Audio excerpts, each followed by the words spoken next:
کہ سیدنا علی نے جب پوچھا گواہی دو گے اس حدیث کی غدیر خم کی، تو 30 صحابہ وہاں پر کھڑے ہوئے، اور باقی پوری حدیث وہی ہے سنن نسائی الکبریٰ والی کہ اے اللہ اس سے محبت رکھ جو علی سے محبت رکھے، اس سے دشمنی رکھ جو علی سے دشمنی رکھے۔ تو ہمیں تو بڑا فخر ہے، ہم تو علی سے نہ صرف محبت رکھتے ہیں، علی کے دشمنوں کو للکار رہے ہیں، الحمدللہ۔ تو اللہ تعالیٰ اسی عمل کے سبب، اس عمل کا وسیلہ اللہ کے حضور پیش کرتے ہیں کہ اللہ تعالیٰ ہمیں محبوب رکھے، آمین۔ بھائی یہ غدیر خم پہ آپ صلی اللہ علیہ وسلم نے خطبہ کیوں دیا؟ اس کی میں نے حکمت کئی لیکچرز میں بیان کی، یہاں پہ بھی بیان کر دوں۔ یہ آپ خطبہ حجۃ الوداع پہ بھی دے سکتے تھے، وہ روایتیں ضعیف ہیں۔ غدیر خم اس موقع پر پہنچ کر سب لوگ عرب کے جا چکے تھے سوائے اہل شام کے اور اہل مدینہ کے، اور اہل شام صفین میں سیدنا علی کے خلاف کھڑے ہوئے، اور اہل مدینہ میں جو کچھ لوگ تھے انہوں نے اہل مدینہ کے ساتھ زیادتی کی، کچھ ان کے ساتھ زیادتیاں ہوئی۔ اہل مدینہ اور اہل شام کو اصل میں ڈرایا گیا، کیونکہ واقعہ ہرہ میں اہل مدینہ کے ساتھ ظلم کیا یزید نے، اور صفین میں جو ہے وہ حضرت معاویہ جو فوج لے کے آئے وہ شامیوں کی تھی۔ اس لیے نبی صلی اللہ علیہ وسلم نے حضرت علی کے بارے میں یہ کرٹیکل حدیث وہاں پر بیان کی تاکہ شامیوں کو اور اہل مدینہ کو ڈر سنا دیا جائے۔ یہ اس کی ٹیکنیکل ریزن تھی، یہ کوئی خلافت والا معاملہ نہیں تھا۔ وہ تو بخاری اور مسلم کی متفق علیہ حدیث ہے، صحیح بخاری میں 4460 نمبر حدیث ہے۔ سیدنا طلحہ نے جب پوچھا عبداللہ ابن ابی اوفا سے کہ بتائیے کیا نبی صلی اللہ علیہ وسلم نے اپنا وصی کسی کو منایا؟ انہوں نے کہا کسی کو نہیں منایا، آپ نے ہمیں قرآن پر چلے رہنے کی وصیت کی تھی۔ یہ جو وصی رسول والا ایشو ہے یہ اجماع صحابہ ہے، میں نے پورا لیکچر ریکارڈ کروا دیا ہے، مسئلہ نمبر 55B، وصی رسول کون ہے اور حدیث قرطاس کا تحقیقی جائزہ۔ وصی رسول نہ سیدنا ابو بکر ہے نہ سیدنا علی ہے، بلکہ قرآن حکیم ہے۔ سیدنا ابو بکر کی جو خلافت اسٹیبلش ہوئی وہ اجماع صحابہ تھا رضی اللہ عنہم اجمعین وعلیہم السلام۔ یہ سارے طریق میں جتنے بیان کر رہا ہوں نا یہ آپ کو مل جائیں گے سلسلہ احادیث صحیحہ میں 1750 نمبر شیخ البانی کے اور 2223 میں۔ سیکنڈ لاسٹ ترک 7واں المستدرک للحاکم میں انٹرنیشنل نمبر کے مطابق 4711 زید ابن ارقم سے۔ یہ بڑے خطرناک الفاظ ہیں۔ زید ابن ارقم ڈر جاؤ، زید ابن ارقم کرو جڑی روایتیں انہوں نے بیان کی تھی ہمیں۔ زید ابن ارقم کہتے ہیں کہ نبی صلی اللہ علیہ وسلم نے فرمایا تھا غدیر خم پر کہ میں اپنے بعد 2 بھاری چیزیں چھوڑ کر جا رہا ہوں، قرآن اور اہل بیت، یہ قیامت تک اکٹھے رہیں گے یہاں تک کہ حوض کوثر پہ آ کے مجھ سے ملاقات کریں گے، قرآن اور اہل بیت۔ یہ حوض کوثر پہ ملاقات کر کے کیا لینا ہے انہوں نے؟ بخاری اور مسلم کی حدیث ہے انصار تم پر ظلم ہوگا، صبر کرنا یہاں تک کہ حوض کوثر پہ مجھے آ کے ملنا۔ بخاری مسلم میں حدیث ہے انصار کی محبت ایمان کی علامت ہے۔ انصار پہ ہی تو ظلم کیا گیا، واقعہ ہرہ کیوں ہوا تھا؟ قتل حسین کے بعد انصار کی اولاد نے بیعت یزید کی توڑ دی تھی، اسی کی وجہ سے اس کو غصہ آیا، کہا انصار صبر کرنا یہاں تک کہ مجھے حوض کوثر پہ کیا مٹھائی کھلائی جائے گی؟ نہیں، بخاری اور مسلم کی متفق علیہ حدیث ہے میرے حوض کوثر پہ کچھ لوگ آئیں گے اور میں کہوں گا اصحابی اصحابی، یہ تو میرے صحابہ ہیں۔ ایک روایت میں اسیحابی اسیحابی، تو میرے ساتھی ہیں، میرے صحابی ہیں۔ یہ کیا کرتے ہیں جس طریق میں آتا ہے نا امتی امتی، وہ نکال کے تو بریلوی دیوبندیوں کے اوپر لگانا شروع کر دیتے ہیں۔ اور صحابی صحابی لکھے نا مکتبۃ شاملہ میں، بخاری مسلم میں کھل جائیں گے۔ تو آپ صلی اللہ علیہ وسلم فرماتے ہیں کہ میں جب ان کو حوض کوثر سے پلانے لگوں گا میرے ان کے درمیان ایک دیوار کھڑی کر دی جائے گی اور مجھے کہا جائے گا اللہ کے نبی آپ کو نہیں پتا آپ کی وفات کے بعد یہ لوگ دین سے الٹے قدم پھر گئے تھے، انہوں نے دین میں بدعتیں جاری کر فرماتے ہیں میں کہوں گا سحقن سحقن لمن غیر بعدی سحقن سحقن لمن بدل بعدی، ان پر پھٹکار ہو جنہوں نے میری وفات کے بعد میرا دین بدل دیا، جنہوں نے میری وفات کے بعد میرے دین میں تغیر کر دیا۔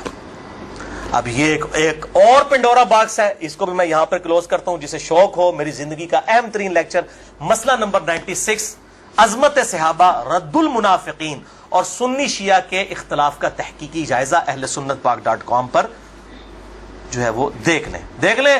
ہر ایک چیز میں سے ایک جن برآمد ہوتا ہے۔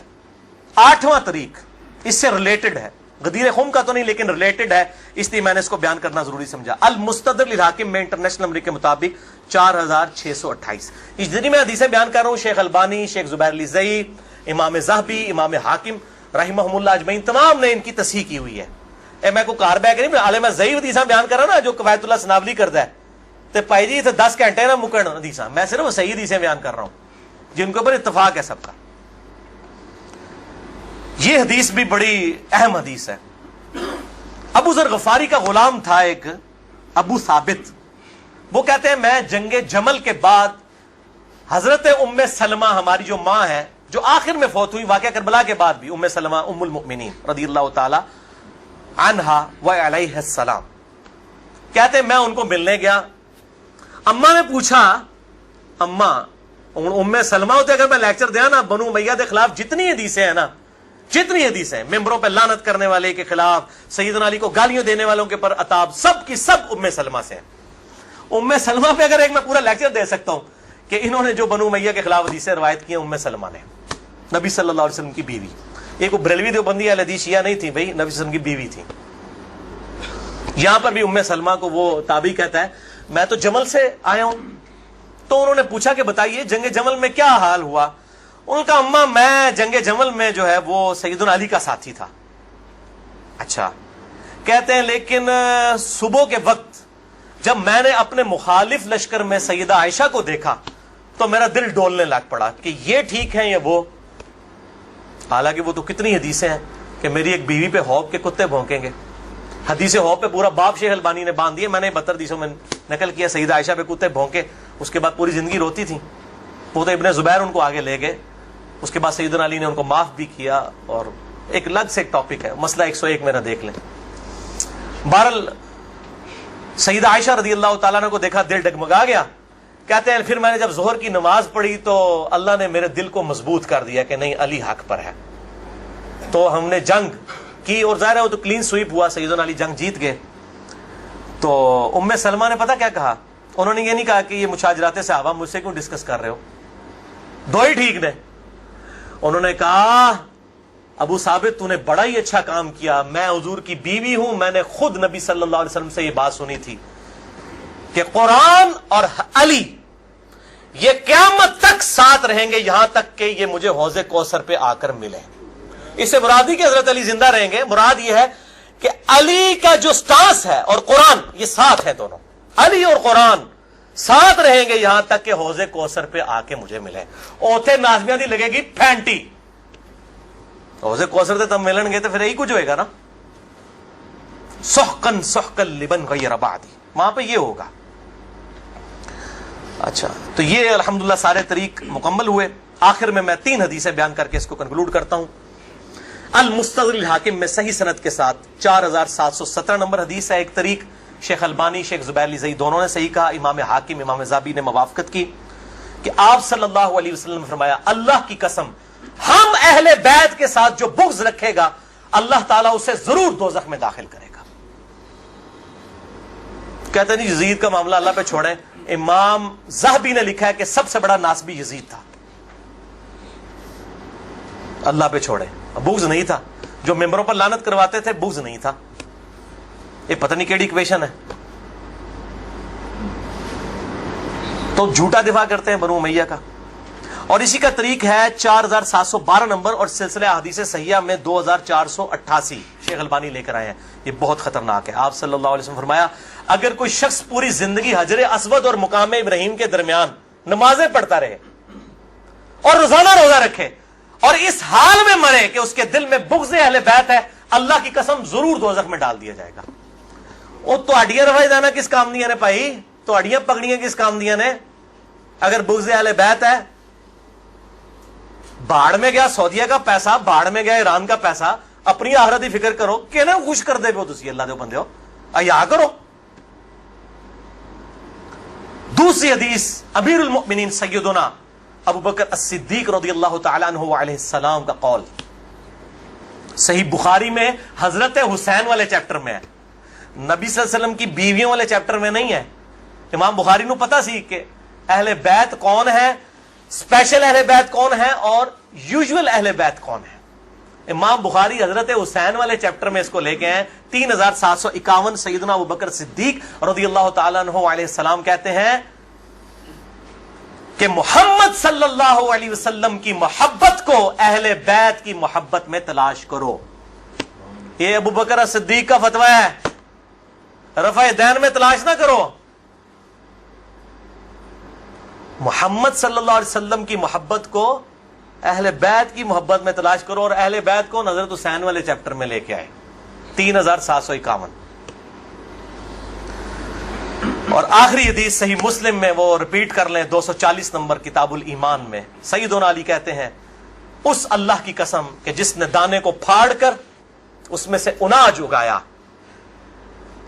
اگایا اور ہر مخلوق کو پیدا کیا، نبی امی نے مجھ سے عہد لیا تھا کہ اے علی تجھ سے صرف مومن ہی محبت کرے گا اور تجھ سے بغض صرف منافق ہی رکھے گا. اب محبت علی کا یہ مطلب نہیں ہے کہ غلوف کرے یا مشکل کشا ماننا شروع کر دے.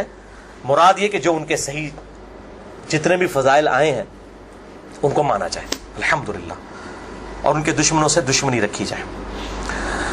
یہ بھائیو اب آج کی گفتگو کنکلوڈ ہوئی. میں آخر میں پھر وہی کہوں گا کہ یہ میرا جو ریسرچ پیپر ہے 5B واقعہ کربلا کا حقیقی پس منظر 72 صحیح الاسناد حدیث کی روشنی میں، اسے ضرور پڑھیں. اہل سنت پاک.com سے research paper number 5B download کریں. میں اپنی گفتگو کا اختتام کروں گا امام محمد بن ادریس الشافعی المتوفى 204 ہجری کے اس مشہور شہر پر جو ان کے دیوان الشافعی میں چھپا ہوا ہے. کسی مولوی کی سند کی ضرورت نہیں، ان کی اپنی کتاب ہے دیوان الشافعی. اور تمام محدثین چاہے ابن تیمیہ ہوں، امام ذہبی ہوں، ابن کثیر ہوں، سب نے اپنی کتابوں میں اس شعر کو نقل کیا ہے. چونکہ میرے پہ بھی فتویٰ لگنا ہے تو میں بتاؤں کہ میں کوئی اکیلا نہیں ہوں، ہمارے بزرگوں پہ ان کے بزرگوں نے فتوے لگائے ہیں. امام شافعی سے بڑا کوئی اہل سنت کا امام نہیں ہے.